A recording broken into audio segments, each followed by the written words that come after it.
সাম্প্রতিক পরিস্থিতি এখনো কি পুরোপুরি শান্ত হয়নি? স্থানীয়দের মনে কি আস্থা পুরোপুরি ফেরেনি? না হলে কেন এখনো কেন্দ্রীয় বাহিনী মোতায়েনের নির্দেশ?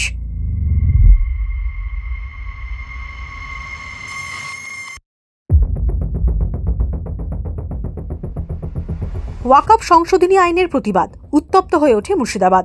জঙ্গিপুর, ধুলিয়ান, শামসেরগঞ্জ, সুতি। কিছুদিন আগে মুর্শিদাবাদ ঘুরে আসেন মুখ্যমন্ত্রী। মুর্শিদাবাদে কি প্রয়োজনের তুলনায় কম নিরাপত্তা বাহিনী ছিল?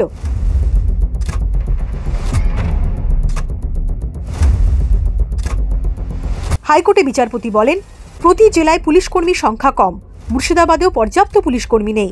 যদি থাকতেন তবে হয়তো পরিস্থিতি নিয়ন্ত্রণে আনা সম্ভব হতো।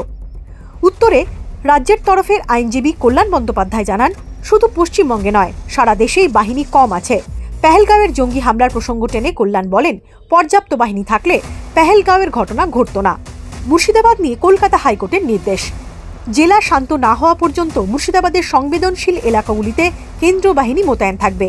জঙ্গিপুর, শামসেরগঞ্জ এবং ধুলিয়ান অঞ্চলে একটি স্থায়ী পুলিশ বা বিএসএফ ক্যাম্প করার জন্য রাজ্য ও কেন্দ্র সরকারকে বিবেচনা করতে বলা হয়েছে।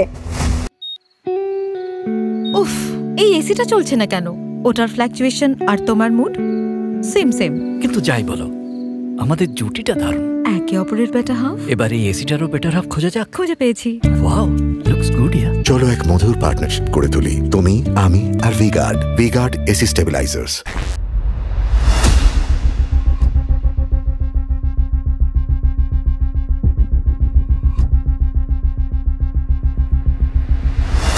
রাজ্যের বিশেষ তদন্তকারী দল মুর্শিদাবাদ নিয়ে আদালতে একটি রিপোর্ট জমা দেয়। ঘটনায় জড়িত সন্দেহে ৩৪৮ জনকে গ্রেফতার করা হয়েছে।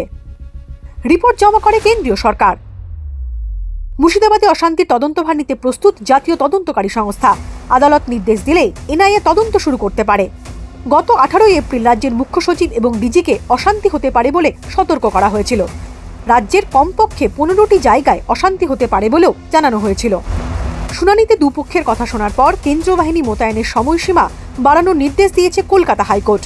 মামলার পরবর্তী শুনানি 31 জুলাই।